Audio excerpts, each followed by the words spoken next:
Hi Guy, happy to see you. You are a highly skilled cybersecurity management expert. Tell me a little bit about your journey. Nice to be together with you. It's always I enjoy very much, and looking forward to our discussion today. Yeah. So Same. myself, to start from the very beginning, I grew up in Luxembourg and went to university in Belgium, did my master's in the US, went finally to Japan, and joined Sony Electronics in Japan in the semiconductor area. And because I was working in R&D at that time, worked there for a while, came back with Sony in Europe, and I was based in Germany, in Cologne and in Munich many years, and working then in the business side, product management, marketing communication, e-commerce, until the beginning of the 2000 when I moved to the risk management area, where I had the pleasure to, at that time, that was the early days of data protection, and also SOX and the beginning of business continuity.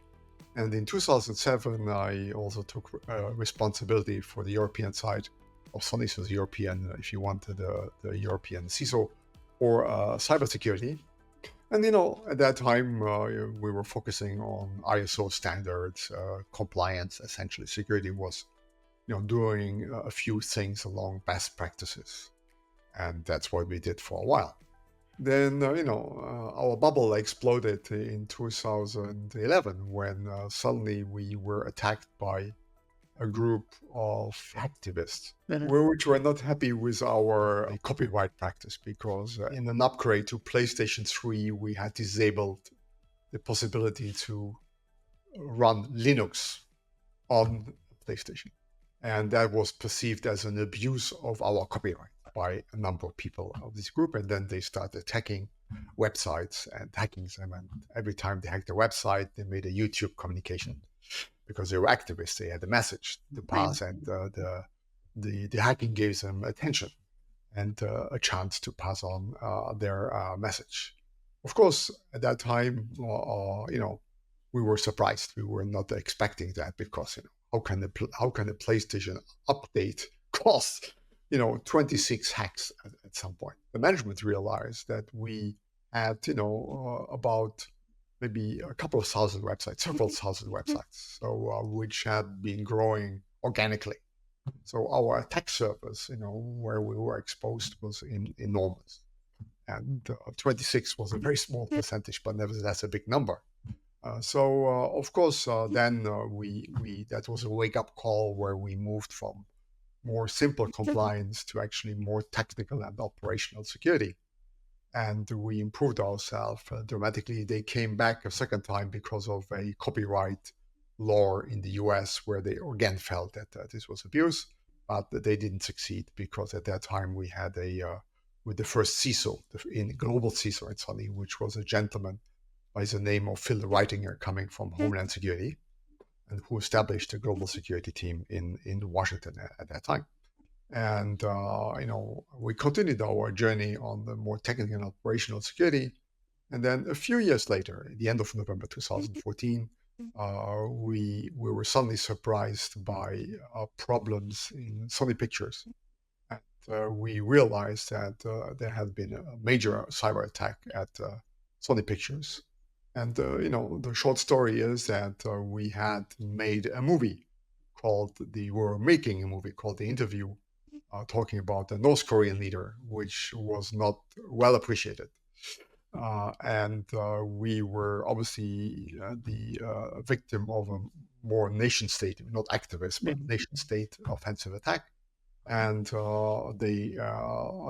most of the company couldn't work anymore for a couple of weeks because of this attack. On our company, we have a YouTube channel. We actually have one episode on that whole attack. It is quite with person which was in charge of the defense of Sony Pictures at that time. So obviously we were shocked, and some movies, pre-release movies, were extracted.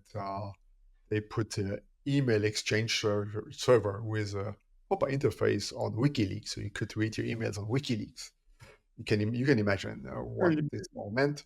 So again, after that, we became a bit more operational and technical. And then in 2000, and then obviously we had also to do with other attackers, including bigger Asian countries, which were interested in intellectual property because we had quite a lot of technology, so there was a certain interest. So we moved from compliance, following best practices to actually getting ready to resist more capable attackers, or as I learned from the American government terminology, adversaries. We had very capable adversaries. And I became responsible for global security at Sony Electronics in the end of 2014. And then I moved to Singapore. So I was based in Singapore for 5 years because I had a lot more work on the Asian side and in Asia Pac side and in China. But basically, we created a global team.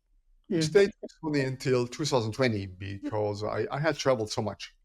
And I had also kids in university time, plus a few other things, made me finally leave Sony and to come back to Europe. So I came back to Europe at the beginning of the COVID period, which was a little bit tougher period, and I came back to Luxembourg at that time. So you have quite a very impressive career journey, but and I think you've really battle proven. What are the significant learnings that you take away from that from the time you were working for Sony? Well, obviously a couple of them. One is, I think having a standard and basically following a more compliance approach is fine when you're at the beginning.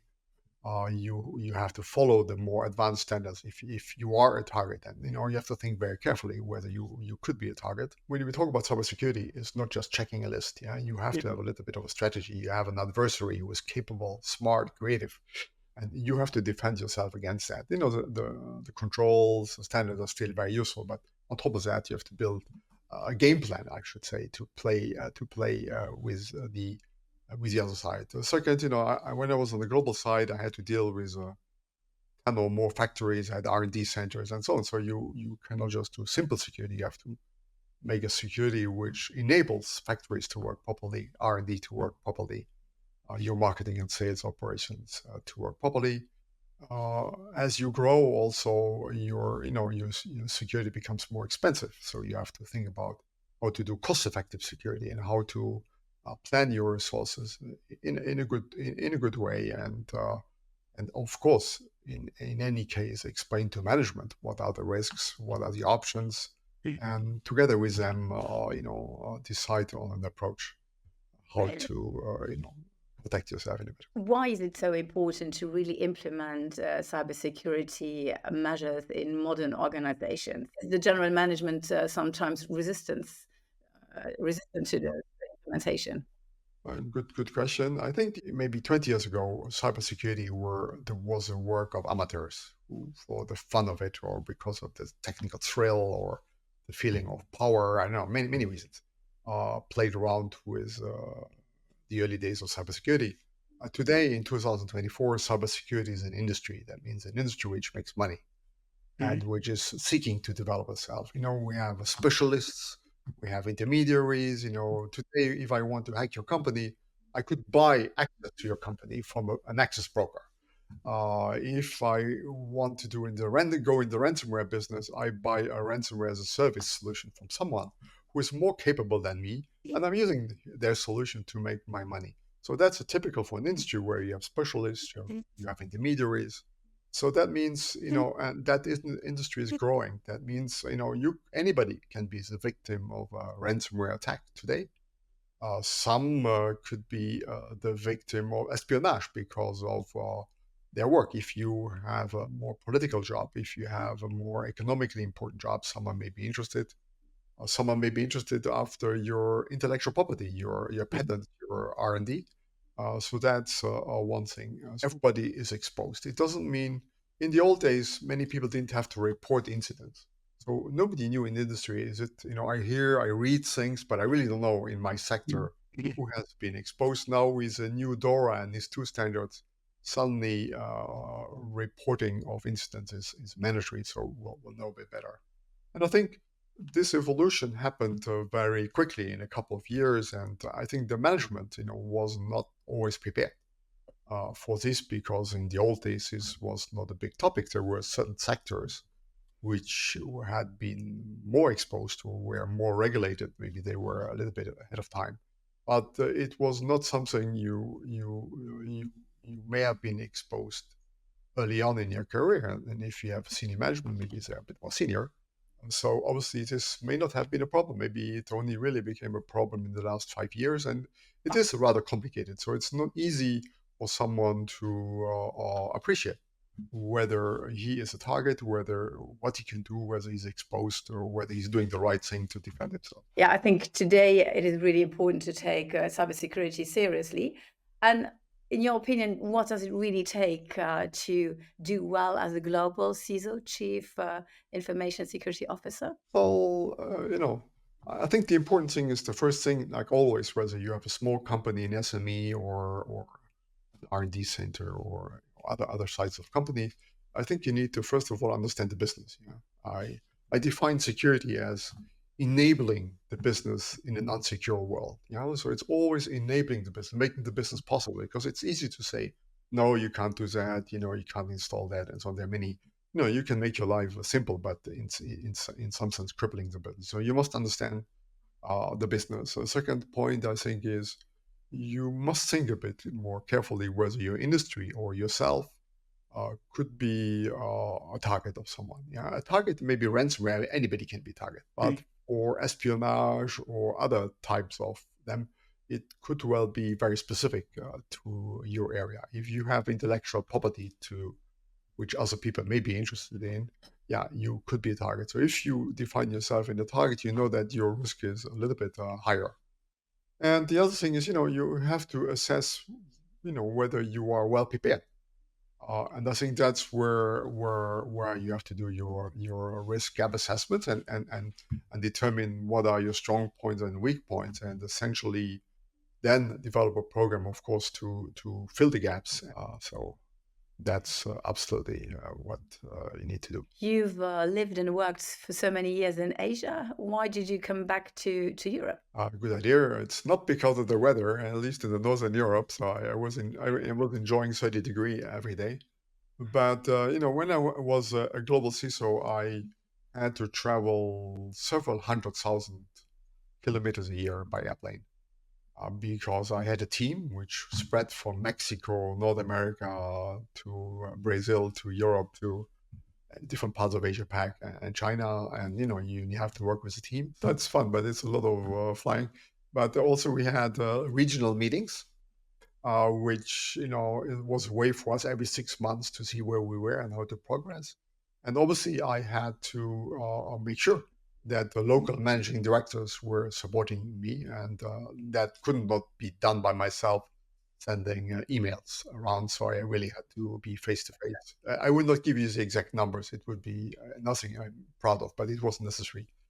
But several 100,000 kilometers, and plus my kids were in university time, plus a few other organizational items made me finally move on and come back to Luxembourg and start my own business. Right. So in what sectors and companies did you work here in Luxembourg since you've come back? I said I'd work on the European side, the global side, and I wanted to work on the national side. And I was fortunate enough to be able to work with the Spurcase, which was a national savings bank. And I enjoyed working with their many parts of the company, from supporting the first line, the second line, and especially also the board and the risk committee of that bank. So that was great. I had the pleasure to work also in reorganizing the chief risk officer function at the Post, which is a national telecom companies in Luxembourg, plus a few other companies. I worked on local municipalities, which was, a very different type of entity because it's not a commercial company. They're public interest groups, I should say, almost. Plus, at this moment, I'm working for the National Health Electronic Data Yeah. Obviously, that's a lot of sensitive data, but it is a base of modern medicine. So an important job has to be done, plus a couple of others. So I think I had the pleasure to work in different sectors and apply security to different sizes of company, from 50 to 100 to 5,000 people. And I think that was what I wanted, is not just to do more of the same, but actually to think creatively and practically how to help them in their own business. Yeah, it's interesting because you really get a view of all those various sectors. But who is Cubic Consulting? Well, Cubic Consulting is a company I created some years back, which actually is the base of that business. And obviously, many work is done myself. We have done projects where we work with a number of external consultants, which we hire for the specific project. I have a very big network of people, which I believe are very much specialists in their work. So we not just hire anybody. And second, maybe for those of you who will have the time to go to our website, you'll see what we do at large.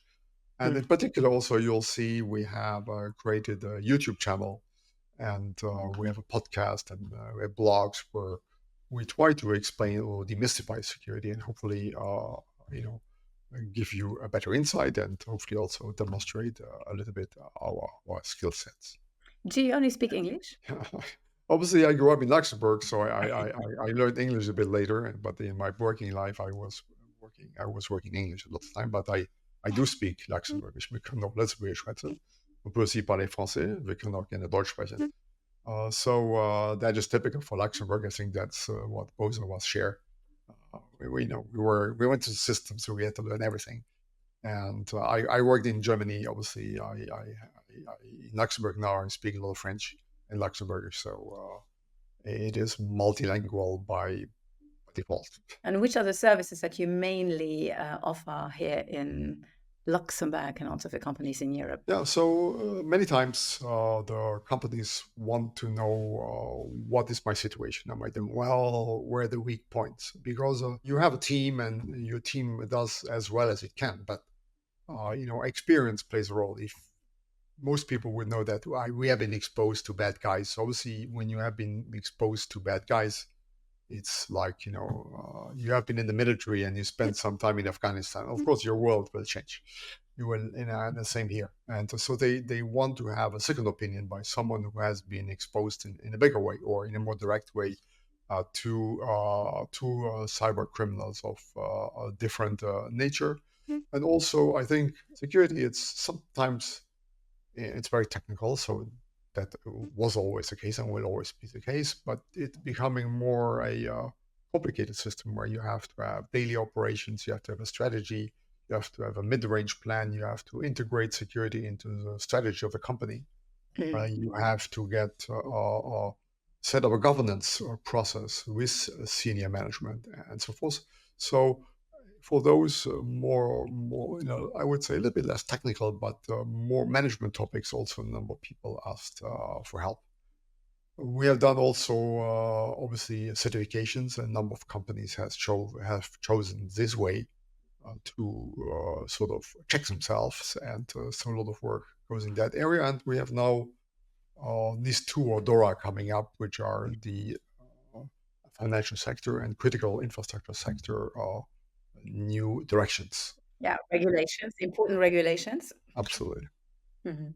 How do you stand out from others, and really what unique value do you bring to the table?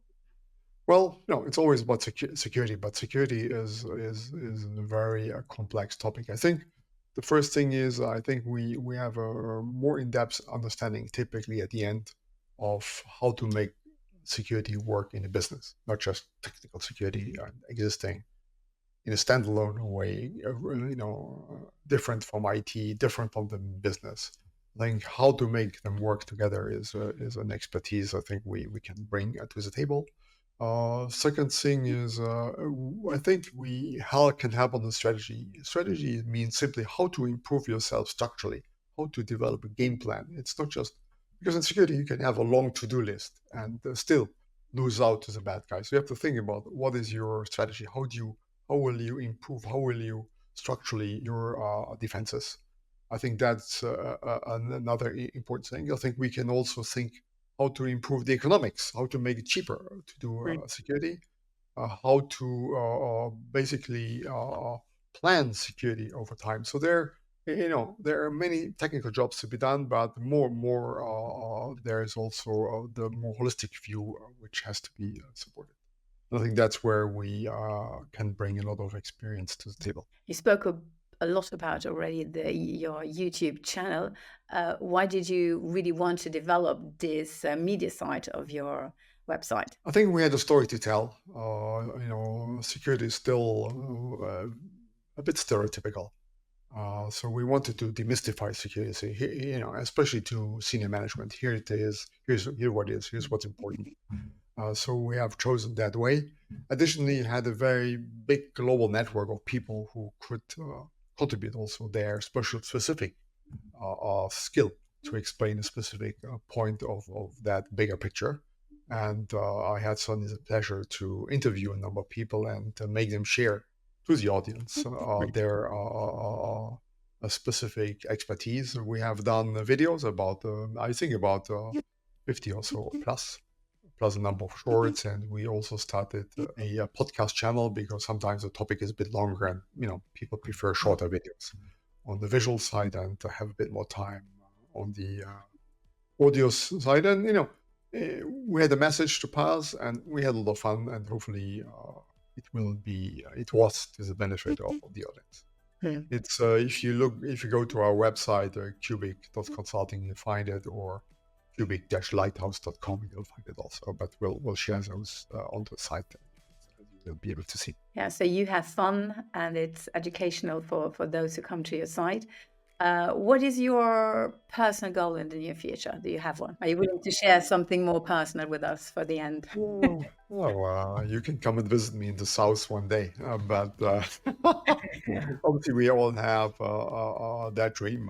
I think at this moment, my personal goal is to contribute our skills in Europe and to basically help, at this moment, many public actors, but also private actors, to improve their security and hopefully not be exposed to any risks, any incidents, and any economic losses.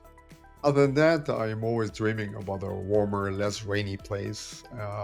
So I'm sure that will also happen one day or not. Thank you very much, Guy, for this interview, and I wish you all the best for the future. Thank you so much. It was a pleasure talking to you, and thanks for your time. Always.